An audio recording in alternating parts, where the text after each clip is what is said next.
Good morning, everyone. My name is Cindy Appleton, and I'm an elected official in Wyoming County, and I'm also chairwoman of the Wyoming County Democratic Committee. I'm glad to be joined this morning by my counterpart in Erie County, Mr. Jeremy Zellner. We're here this morning outside the state office building in Erie County to talk about the New York State Assembly, and specifically the district that spans from Lake Erie to Letchworth State Park. Now, I'd like to tell you just a little bit about this district because that's where I live and that's where I'm from and that's where I've spent my whole life. We are a rural district, 30 small towns and 14 village centers across 2 counties. My county, much like rural Erie County, is beautiful and open with acre upon acre of corn, potatoes, dairy farms, with village main streets filled with local businesses and service organizations. The people in our towns and villages work really hard to make a living. They work really hard serving their communities, their churches, all their organizations that mean the most to them. When you hire someone for a job, you expect them to show up, work hard, deliver results, otherwise you show them the door. When you vote for someone to represent you in the New York State Assembly, you expect the exact same thing. Mr. DiPietro doesn't represent our small town, rural values, and the work ethic, and it's time for a change. So, Jeremy, if we were hosting an award show, now would be the time for us to give out the award for the worst attendance in the New York State Assembly to our current representative, David DiPietro. But sadly, this is not an award show. This is real life. And having a no-show representative is hurting our family and our towns. Thank you, Cindy. We need a little more excitement here. Let's hear it. There probably isn't a region in the country more grounded in labor and hard work than Western New York. We're joined today by many labor leaders who are the backbone of this community, who get up every morning and make this community work, whether it is as nurses or teachers or steel workers or auto workers or any other labor group. They are the ones that get up in the morning, make this community work, go to bed at night knowing they've worked hard. And we don't have that in the 147th Assembly District. But we expect our elected representatives to do better and be better and reflect our values, which makes it even more intolerable that someone who claims to represent the people of the 147th District can't bother to show up for work. More than ever, New Yorkers and Americans are tired of politicians who feather their own nests and enjoy the benefits of power while treating their constituents as an afterthought. We have a millionaire congressman who's indicted for insider trading and won't even meet with the people of his district. And Assemblymember DiPietro, who has missed hundreds of votes on critical bills, including some he's even sponsored himself. He's missed more votes in his most recent term than 89% of his colleagues. That's 4 times more votes than any other Republican in Western New York, than Joe Giglio, Ray Walter, Goodell, and Morello combined. During his last term, there were 4 complete weeks where David DiPietro didn't even bother to go to Albany, according to his per diem records. There's no excuse for missing this much work, especially when taxpayers are paying your salary. I think of Luke showing up in Letchworth State Park a couple weeks ago at one of Cindy's events on a tractor, tired, hungry, and absolutely ready to get going to work for us. I think of Luke Wachensky's campaign, powered by working moms, friends from high school, and his family. From before he announced in May, he has made a point of traveling to one end of the huge district to the other and back again, knocking on doors, talking to voters, finding out what the concerns of the people in the district are. He's making a difference already. people are seeing through this phony baloney assembly member that we have right now, and they're seeing the integrity and the dedication of Luke Wachensky. It's Luke. It's true. I may not like it, but Luke is a bipartisan type of person. He's looking for all endorsements. He's got support from Republicans, conservatives, Independence Party people, and yes, Democrats. Could you imagine if Mark Poloncarz endorsed a sitting Republican over a Democrat? Well, that's what happened in Wyoming County. The head of the Wyoming County Board is supporting Luke Wachensky. That is powerful.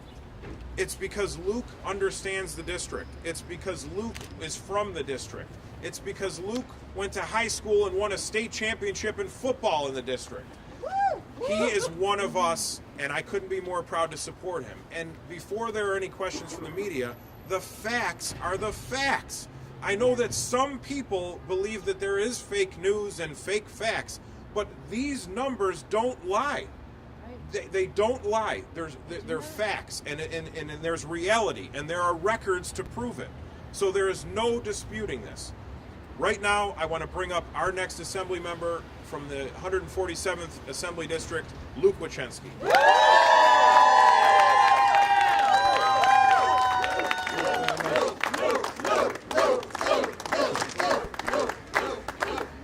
Thank you, and thank you for everybody for coming out today. My campaign team has found in numbers what I have unfortunately heard throughout this entire district. We deserve better. Not only is the job not getting done, but my opponent is doing everything he can to distract us, to divide us, and to keep us from talking about what we need to do to fix the problems we are facing in rural Western New York, to fix those issues that we need to deal with. We need to talk about what we need to do to revitalize our main streets and communities. We need to talk about what we need to do to preserve our land and natural resources for many generations to come. And we need to talk about how we can help our families, friends, and neighbors and make it a little bit easier for all of us. You know, enough is enough. We share so much in common, so much more than what divides us. I will be a representative that will work to push us together, not tear us apart. We were raised in rural Western New York with certain values. We were raised to work hard. We were raised to care for our neighbors. And we were raised to take pride in what we do and who we are. As your next assembly member, I will work every day, just as I have campaigned, just as I have worked my entire life, just as hard as every single resident of that district works.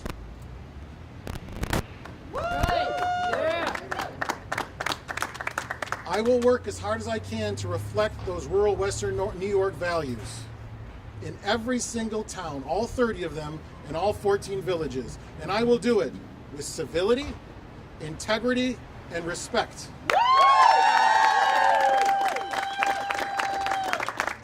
I will be your next New York State Assembly member, and that is an honor that I will not take lightly. I promise to you at least that, and so much more. Let's get to work. I will be a voice for small towns. Thank you, and God bless.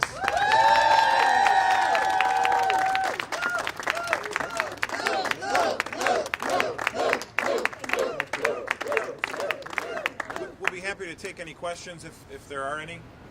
Again, I think the numbers kind of speak for themselves, but any questions? Your opponent has been talk about the tax issue. Your opponent has been raising, and you're not revealing your taxes.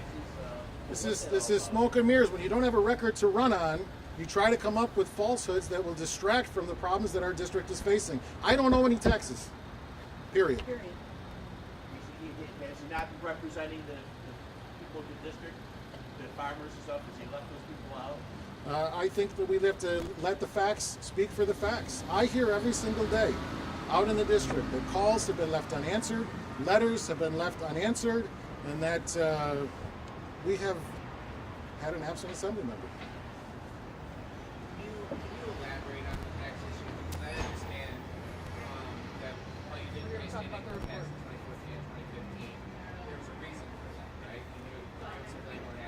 My opponent sued me, and this issue was definitively settled in a court of law. I have nothing to owe. We'd be happy to have more comment on that, to send that court ruling to you if you'd like. There's no issue. This is distracting from the issues that our district is facing. And my opponent does not have a record to run on, and that's why he's doing this.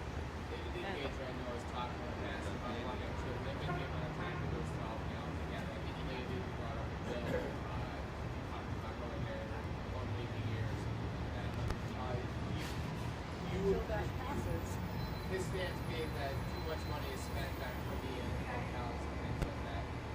What's your take on that? My take is this. We need someone who's going to work every single day for the residents of the district. We have not had that. Other districts have. That bill has not passed. There's no excuse for missing this much time. And Ryan, if I could, I guess what I would say is they're just using these wedge issues to distract from this fact. Luke says he doesn't have a record. He does have a record. He's missed more than 340 votes this term. If he doesn't want to go there and he wants to limit his time, he shouldn't run for re-election. It's as simple as that. If you don't want to go to Albany and do the job, then you shouldn't be serving the people of this district.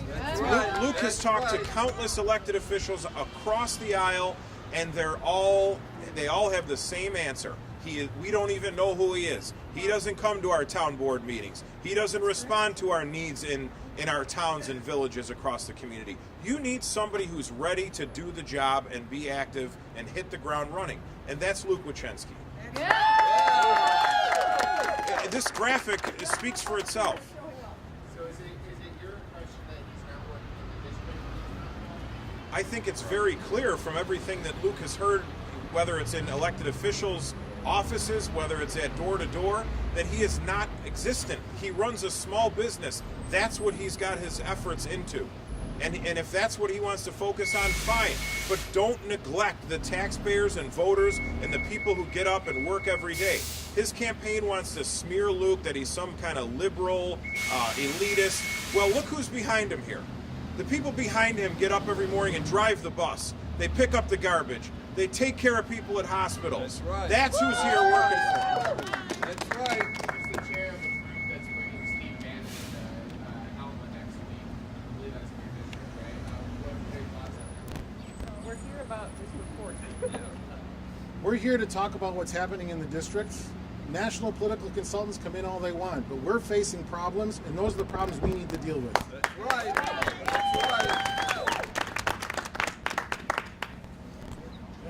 Thank you for coming out. Thank you everyone for being here. Thank you. You guys can squeeze in just one more time.